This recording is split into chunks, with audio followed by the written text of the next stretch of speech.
Hi, I'm Pastor Josiah Black, and this is our weekly ongoing video Bible study. Today we'll be starting our look at Habakkuk chapter 2. So at this point, if you're just joining us now, it'd probably be okay if you started with this one. I would still suggest watching the previous ones, but if you're starting here, that's going to be okay. I'll try to nod back to things we've already discussed or talked about as we go. So today we'll be looking at Habakkuk chapter 2, verses 1 through 5, and we will see what we've got. If you recall at the end of Habakkuk chapter 1, it was sort of the pattern of he asked some questions of God, God answered, then Habakkuk didn't like what he heard, so he asked some clarifying questions. One of the biggest questions on the table still is, God, why are you going to allow wicked people to prosper? Why are the Babylonians going to be allowed to come and roll through here? Why are you going to permit that, knowing these are wicked people? So chapter 2 goes like this. I'm going to read the whole thing, and then we'll get into it a little bit more in detail. I'm going to read the whole thing as in verses 1 through 5, not all of chapter 2. This is 2 verse 1. I will stand at my watch and station myself on the ramparts. I will look to see what he will say to me, and what answer I am to give to this complaint. Then the Lord replied, write down the revelation and make it plain on tablets so that a herald may run with it. For the revelation awaits an appointed time. It speaks of the end and will not prove false. Though it linger, wait for it. It will certainly come and will not delay. See, the enemy is puffed up. His desires are not upright, but the righteous person will live by his faithfulness. Indeed, wine betrays him. He is arrogant and never at rest, because he is as greedy as the grave, and like death is never satisfied. He gathers to himself all the nations and takes captives of all the peoples.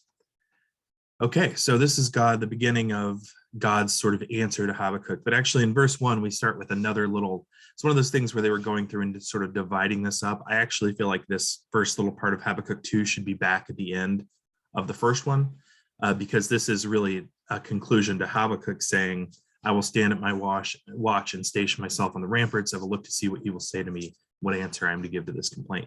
So this is Habakkuk saying, I've now said my piece, and I'm going to wait on God and kind of see what he has for me and see what he's going to say. If your Bible's like mine, this is an NIV note, so I don't know if you'll have it or not, and I don't know what the wording of yours is going to be, but the last part of verse 1 may have a footnote that says that it could alternately be translated, and what to answer when I am rebuked.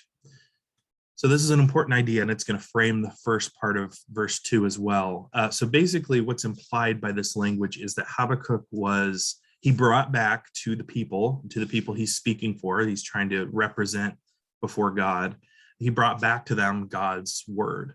The implication of this is that the people didn't like it or didn't believe him. And so this second statement that he gave at the end of the last chapter, he capped it with this. And the implication here is, God, I need you to answer me here, because I need to know what to tell these folks when they tell me there's no way that's happening or there's no way that's true. Like, I need a way to answer them. So this isn't just Habakkuk asking for his own curiosity necessarily. He has done his job in that he's taken God's answer back to the people, and it was rejected. And so now he's back, and it's sort of okay, God, I've restated the question. I've asked you the things that we've got trouble with, and please give me something to take back to these people, because I don't know what else to say. I'm being rebuked is with the language, but essentially I'm being said, nope, that can't be right. You misheard, Habakkuk. So the people either don't want to believe or just don't believe, which is a problem. So in verse 2, we get the start of God's answer. Then the Lord replied, write down the revelation and make it plain on tablets so that a herald may run with it. So first of all, this is God saying, okay, I hear that there are some communication struggles. Here's what I want you to do. I want you to actually write this down. Because what probably happened previously was Habakkuk went back and spoke the words that God had spoken to him, which frankly should have been sufficient, but were clearly not, probably because of the audience. So God this time is saying, I want you to write it on tablets so that somebody, a herald, a messenger, whomever, can run with this and get it out and sort of distribute it to all these people. Writing it down would have given them more of an opportunity to sort of see it exactly as God presented it, would have made it more tangible, in their hand. And this is very intentionally intended on God's behalf to evoke for the Jewish people the memory of him having Moses write on tablets, okay? So the idea that God is speaking and he's having them committed to tablets, it's a way of him saying, yes, I'm God. I'm doing it in a way that you've seen before, and I'm doing that because I need you to hear this. Even if you don't like what you're hearing, you need to hear this. Okay, this is real. So listen. Now, did it work? Did it not work? Time will tell. God goes on in verse 3. For the revelation awaits an appointed time. It speaks of the end, and it will not prove false.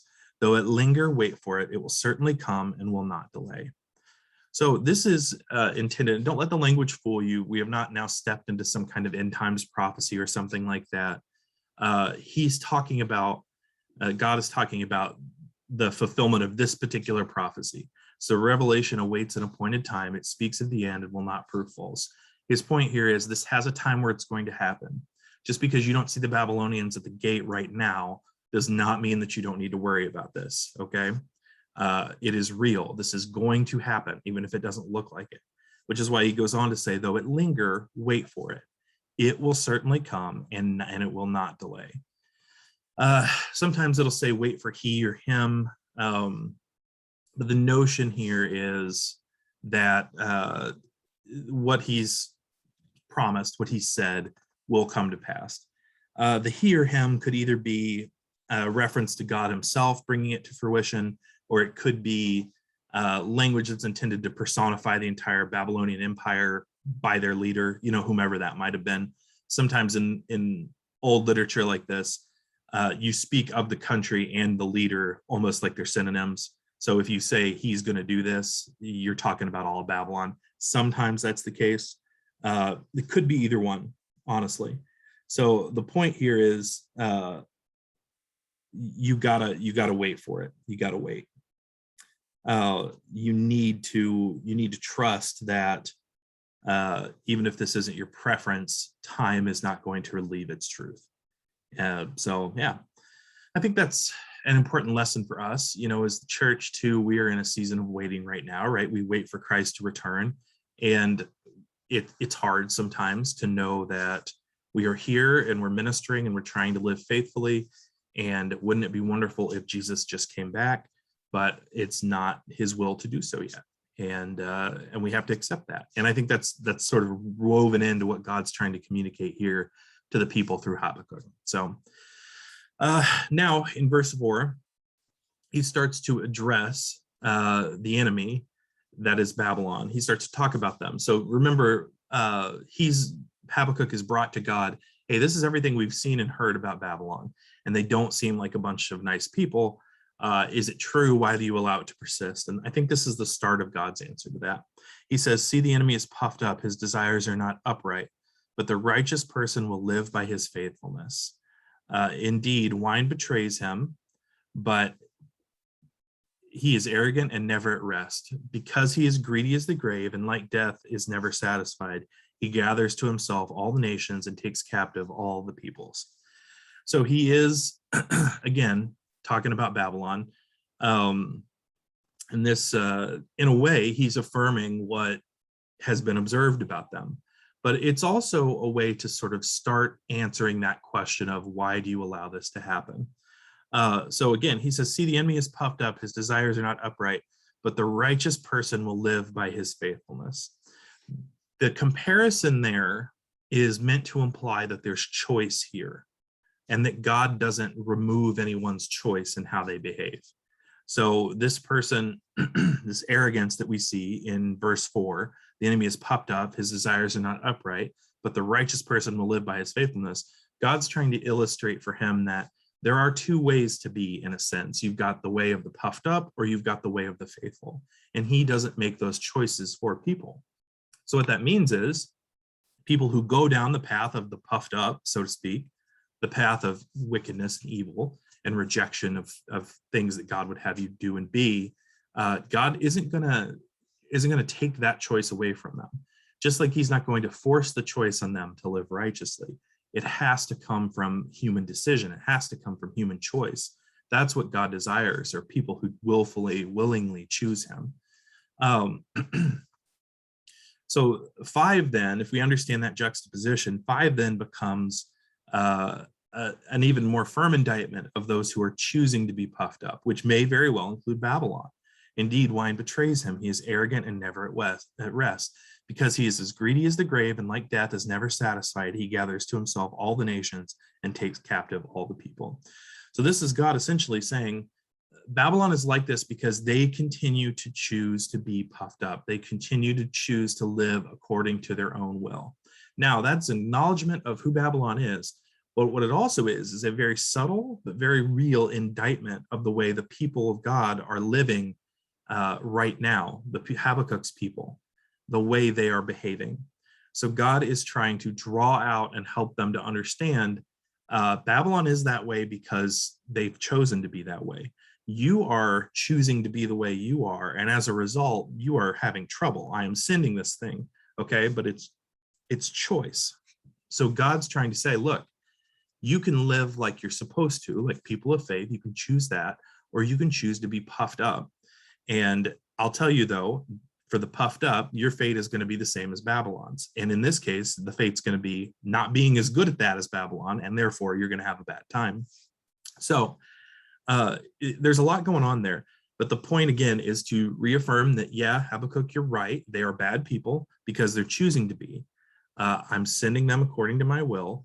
But I think this reveals that nuance on God's part, that it's not just intended as a way to punish. It's intended to say, look, here's what comes of living that way. Look at who they are. Look at how awful it seems. You know, even if they're winning, they are clearly terrible people. And that's what you're choosing when you're choosing to go your own way instead of being faithful to me and my commandments. So if I restated that a few times, it's because I want you to pull that nuance out of there, that God's punishment often addresses, yes, he's going to address disobedience, right?